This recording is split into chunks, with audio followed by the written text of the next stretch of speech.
Olá, Giovana aqui, dando prosseguimento ao livro aqui, capítulo 8, Meditação, Desmistificando o Místico e as Ondas do Seu Futuro. No capítulo anterior, escrevi sobre a necessidade de fechar espaço entre quem realmente somos e a imagem que apresentamos para o mundo. Quando somos capazes de fazer isso, podemos dar os passos para liberar a energia necessária para sermos o eu ideal, modelado conforme alguns grandes nomes da história mundial, como Gandhi ou Joana d'Arc. Como disse, uma das chaves para quebrar o hábito de ser você mesmo é trabalhar para ser mais observador. Quer isso implique ser mais metacognitivo, monitorar seus pensamentos, adotar a calma ou focar mais atenção em seus comportamentos e em como os elementos do seu ambiente podem desencadear respostas emocionais. Assim, a grande pergunta aqui é: como você faz tudo isso? Em outras palavras, como você se torna mais observador, rompe seus vínculos emocionais com o corpo, o ambiente e o tempo e fecha a lacuna? A resposta é simples: meditação. Você deve ter notado que até este ponto do livro tenho provocado com breves alusões à meditação como método para quebrar o hábito de ser você mesmo e começar a criar uma nova vida como seu eu ideal.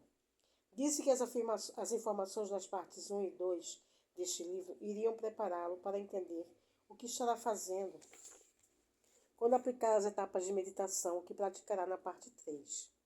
Agora é hora de explicar o funcionamento do processo a que me refiro como meditação.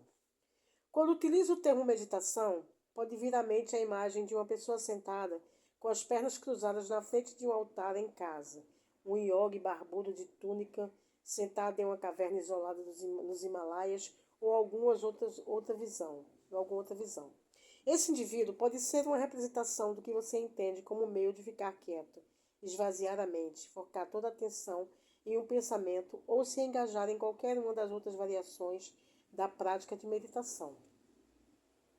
Existem muitas técnicas meditativas, mas neste livro meu desejo é ajudar a produzir o benefício mais esperado da meditação, a capacidade de acessar e entrar no sistema operacional da mente subconsciente, de modo que você mude de simplesmente ser você e seus pensamentos, convicções, ações e emoções, para observar essas coisas. E então, quando estiver lá, reprogramar subconscientemente seu cérebro e seu corpo para uma nova mente. Quando você sai da produção inconsciente de pensamentos, convicções, ações e emoções e assume o controle mediante a aplicação consciente de sua vontade, pode soltar as correntes de ser seu antigo eu para se tornar um novo eu. Como você chega ao ponto em que é capaz de acessar esse sistema operacional e trazer o inconsciente à consciência é o tópico que cobriremos no restante deste livro. Uma definição de meditação: familiarizar-se com o eu. Na língua tibetana, meditar significa familiarizar-se com. Assim sendo, utilizo o termo meditação como sinônimo para autoobservação, bem como autodesenvolvimento. Afinal, para nos familiarizarmos com alguma coisa, temos de passar algum tempo observando-a. Mais uma vez, o momento-chave para fazer qualquer mudança é deixar de simplesmente ser tal coisa para observá-la. Outro modo de pensar nessa transição é que se trata de passar de agente para agente observador. Uma analogia fácil que posso utilizar é a de que, quando atletas ou artistas, jogadores de golfe, esquiadores, nadadores, dançarinos, cantores ou atores desejam mudar algo em sua técnica, a maioria dos treinadores faz com que assistam a vídeos deles mesmos. Como você pode mudar de um antigo modo operacional para um novo, a menos que possa ver como são o antigo e o novo? É a mesma coisa com o seu antigo eu e o novo. Como você pode parar de fazer as coisas de um jeito sem saber como é esse jeito? Frequentemente utilizo o termo desaprender para descrever essa fase da mudança. O processo de se familiarizar com o eu funciona em duas vias. Você precisa ver o antigo e o novo eu. Você tem de se observar de maneira muito precisa e vigilante, como descrevi, que não permita que algum pensamento, emoção ou comportamento inconsciente passe despercebido. Como você tem um equipamento para fazer isso graças ao tamanho do seu lobo frontal, pode se examinar e decidir o que deseja mudar, a fim de ter melhor desempenho na vida. Decida parar de ser um antigo você. Quando você consegue ficar consciente dos aspectos inconscientes do antigo eu, a que está acostumado, enraizado no sistema operacional do subconsciente, você começa o processo de mudar qualquer coisa em si. Que passos você normalmente dá quando resolve seriamente fazer algo diferente? Você se isola do seu mundo externo por um período suficiente para pensar sobre o que fazer e não fazer. Começa a ficar ciente de muitos aspectos do antigo eu e começa a planejar um curso de ação relacionado ao novo eu. Por exemplo, se você quer ficar feliz, o primeiro passo é parar de ser infeliz, isto é, parar de pensar nos pensamentos que o fazem infeliz e parar de sentir as emoções de dor, tristeza e amargura. Se deseja ficar rico, provavelmente decidirá parar de fazer as coisas que o deixam pobre. Se quer ser saudável, terá que parar com o estilo de vida insalubre. Esses exemplos servem para mostrar que primeiro você tem de tomar a decisão de parar de ser o antigo você em tal medida que abra espaço para uma nova personalidade, pensar, agir e fazer. Portanto, se elimina os estímulos do seu mundo exterior, fechando os olhos e ficando quieto, diminuindo o input sensorial, colocando o corpo em estado de tranquilidade e não mais em foco o tempo linear. Você pode ficar ciente unicamente de como está pensando e sentindo. E se começa a prestar atenção a seus estados inconscientes de mente e corpo e fica familiarizado com seus programas automáticos inconscientes até eles se tornarem conscientes, você está meditando?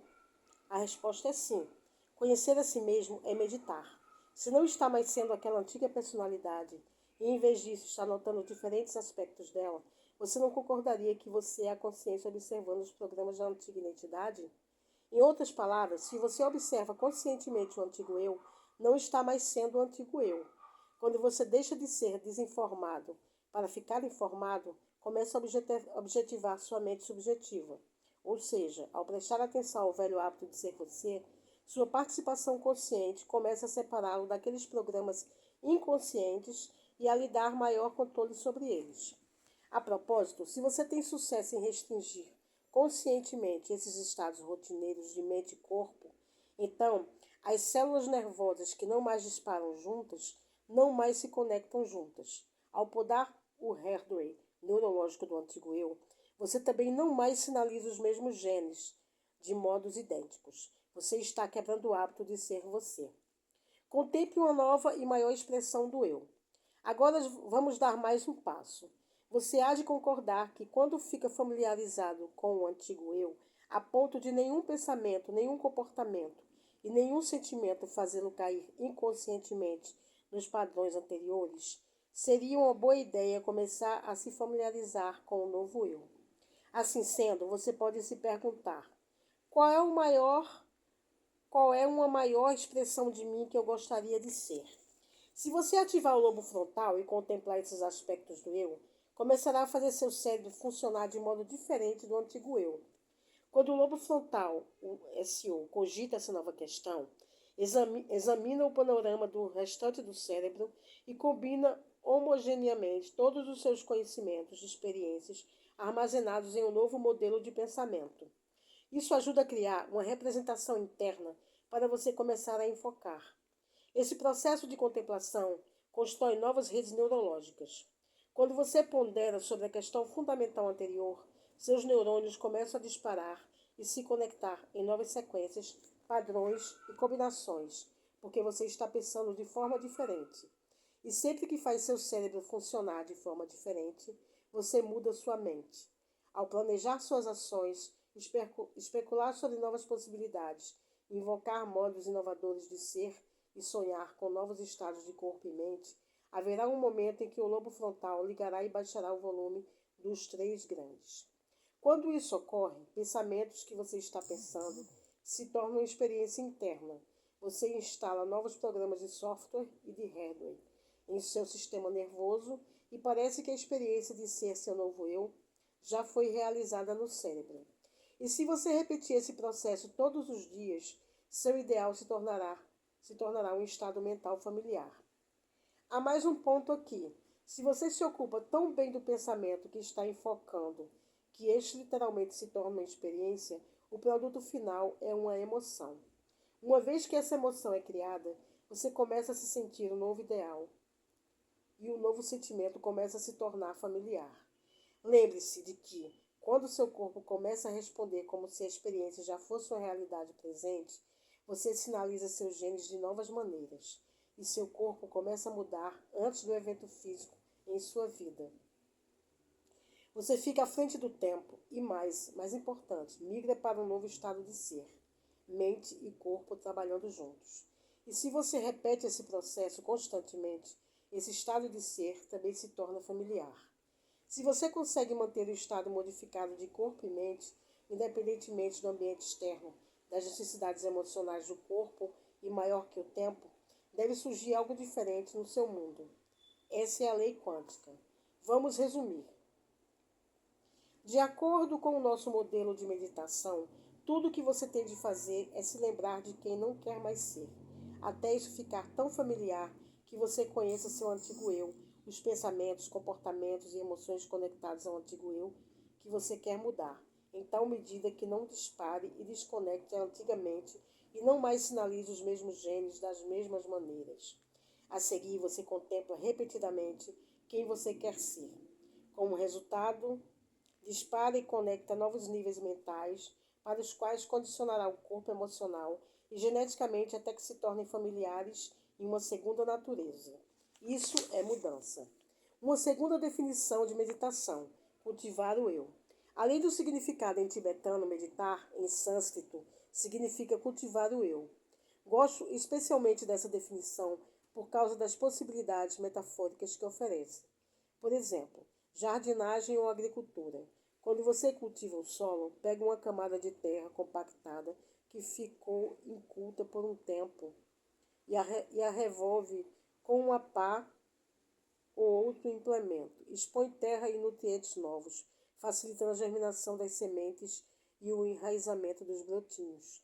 O cultivo ainda pode exigir que você remova plantas da temporada anterior, cuide das ervas daninhas que passaram despercebidas e retire quaisquer pedras que surjam na superfície pelo peneiramento natural. Nessa metáfora, as plantas da última temporada podem representar suas criações passadas, derivadas de pensamentos, ações ou emoções que definem o antigo eu familiar. As ervas daninhas podem significar atitudes, crenças ou percepções de longa data sobre você mesmo que, subconscientemente, minam seus esforços e que você não tinha notado porque estava muito distraído com outras coisas. E as pedras podem simbolizar suas várias camadas de bloqueios ou limitações pessoais, que naturalmente vêm à superfície com o tempo e bloqueiam seu crescimento. Tudo isso precisa ser tratado para que você possa plantar um novo jardim em sua mente. Do contrário, se você plantasse um novo jardim ou lavoura sem preparação adequada, obteria poucos frutos. Minha esperança é que a essa altura você entenda que é impossível criar qualquer novo futuro quando você está enraizado em seu passado. Você deve limpar os antigos vestígios do jardim da mente antes de poder cultivar um novo eu, plantando as sementes de novos pensamentos, comportamentos e emoções que criam uma nova vida. O outro elemento-chave é assegurar que isso não ocorra ao acaso.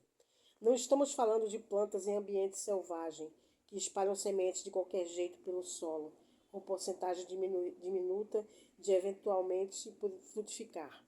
Pelo contrário, cultivar exige a tomada de decisões conscientes para arar o solo, quando plantar o que plantar, como cada uma das espécies plantadas conviverá em harmonia com as outras, o quanto misturar de água e fertilizantes, etc.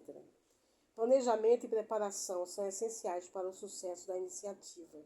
Requerem nossa atenção cuidadosa diária. De modo semelhante, quando falamos em cultivar um interesse por um tema específico, significa pesquisar detidamente aquela área de interesse. Além disso, uma pessoa cultivada é alguém que escolheu cuidadosamente ao que se expor e que acumulou amplo conhecimento e experiência. Novamente, nada disso é feito num capricho e pouca coisa deixada ao acaso. Quando você cultiva algo, busca ficar no controle. E isso é requerido quando você muda alguma parte do seu eu. Em vez de permitir que as coisas se desenvolvam naturalmente, você intervém e dá passos conscientes para reduzir a probabilidade de fracasso. O propósito por trás de todo esse esforço é colher uma safra. Quando cultiva uma nova personalidade na meditação, a produção abundante que você busca é uma nova realidade. Criar uma nova mente é como cultivar um jardim. As manifestações que você produz a partir do jardim da sua mente são como as colheitas extraídas do solo. Vigie direito. O processo meditativo para a mudança, migrar do inconsciente para o consciente. Para resumir o processo meditativo, você tem que quebrar o hábito de ser você mesmo e reinventar um novo eu, perder a cabeça e criar uma nova mente, podar as conexões sinápticas e nutrir novas, desmemorizar emoções passadas e recondicionar o corpo para uma nova mente e novas emoções, liberar o passado e criar um novo futuro. Vamos examinar mais detalhadamente alguns elementos desse processo. Obviamente, para não deixar que algum pensamento ou sentimento que você não quer experimentar passe sem verificação. É preciso desenvolver habilidades poderosas de observação e foco. Nós humanos temos uma capacidade limitada de enfocar e absorver inputs, mas podemos ser muito melhores nisso do que normalmente somos em nosso estado mais inconsciente. Para quebrar o hábito de ser você mesmo, é preciso ser sábio na seleção de um traço, inclinação ou característica e enfocar a atenção nesse único aspecto do antigo eu que você quer mudar. Por exemplo, você poderia começar perguntando a si mesmo: quando sinto raiva, quais são meus padrões de pensamento? O que digo para os outros e para mim? Como eu ajo? Que outras emoções brotam na minha raiva? Qual a sensação da raiva em meu corpo? Como posso ficar consciente do que desencadeia minha raiva e como posso mudar minha reação? O processo de mudança exige primeiro desaprender e depois aprender. Esse último é uma função dos disparos e conexões no cérebro. O primeiro significa que os circuitos estão podados. Quando você para de pensar do mesmo modo, quando inibe seus hábitos e interrompe os vícios emocionais, o antigo eu começa a ser neurologicamente podado. E se todas as conexões entre células nervosas constituem uma memória, quando esses circuitos são desmantelados, as memórias do antigo eu se vão com eles. Quando você pensa em sua vida anterior e em quem costumava ser, é como se fosse outra vida. Onde essas memórias estão armazenadas agora?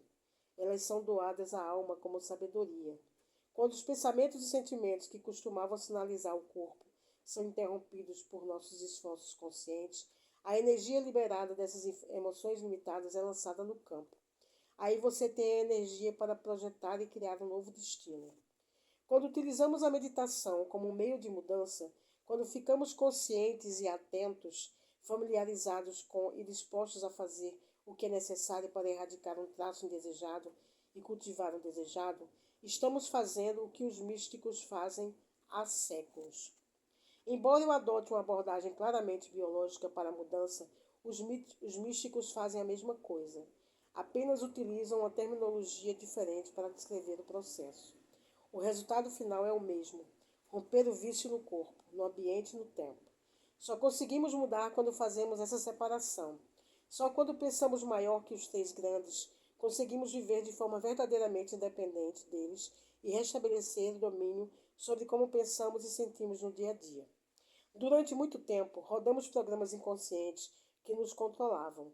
A meditação nos permite retomar o controle. Consciência é primordial. Reconhecer quando e como essas respostas programadas assumem o controle é essencial.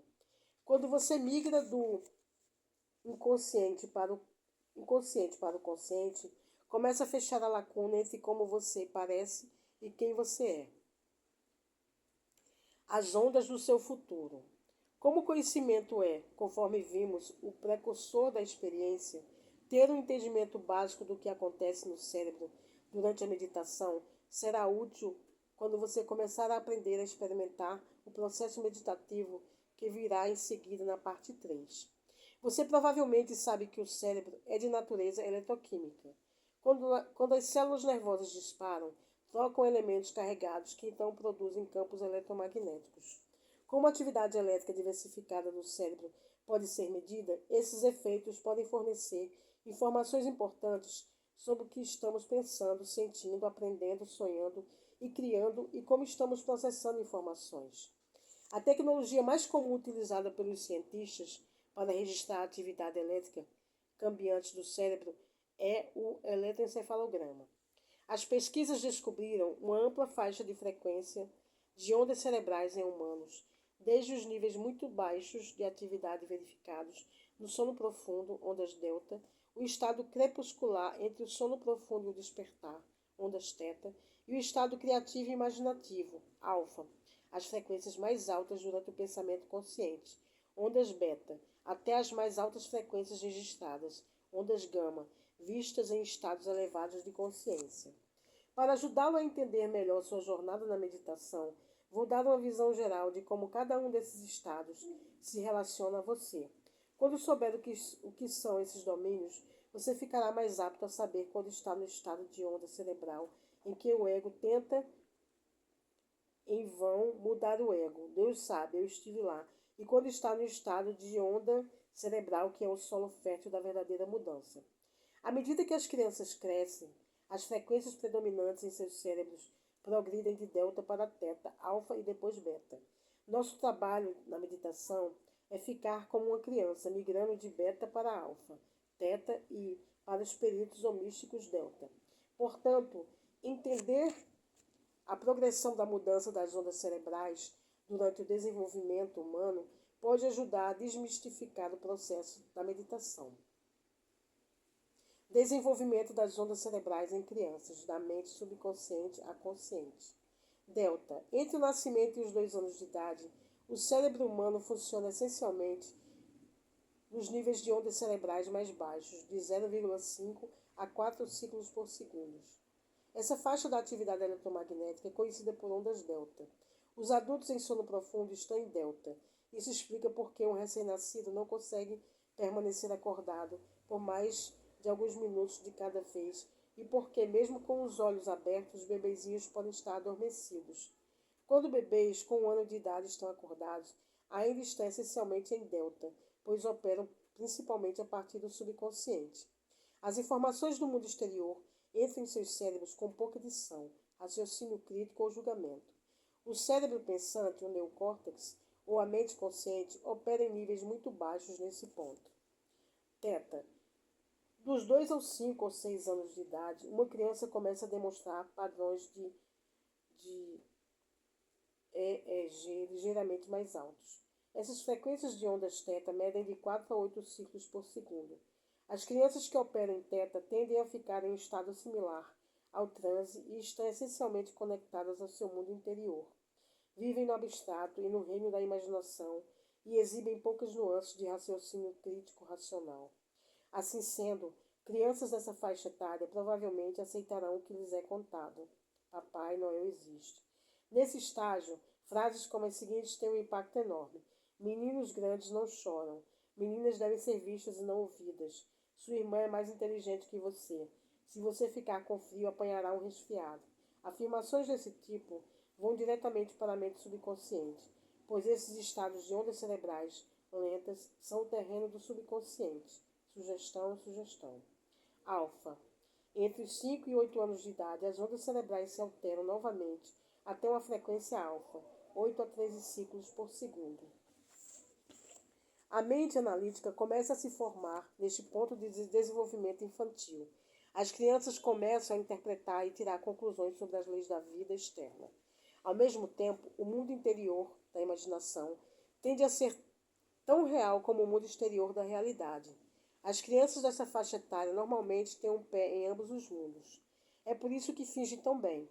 Por exemplo, você pode pedir uma criança para fingir que é um golfinho no mar, um floco de neve ao vento ou um super-herói chegando para um resgate, e horas depois ela ainda está na pele do personagem. Peça a um adulto para fazer o mesmo, e bem, você já sabe a resposta. Beta. Dos 8 aos 12 anos e daí em diante, a atividade cerebral aumenta até frequências ainda mais altas. Algo acima de 13 ciclos por segundo em crianças é a fronteira para as ondas beta. O estado beta sobe em graus variados, daí até a idade adulta, e representa o raciocínio analítico consciente.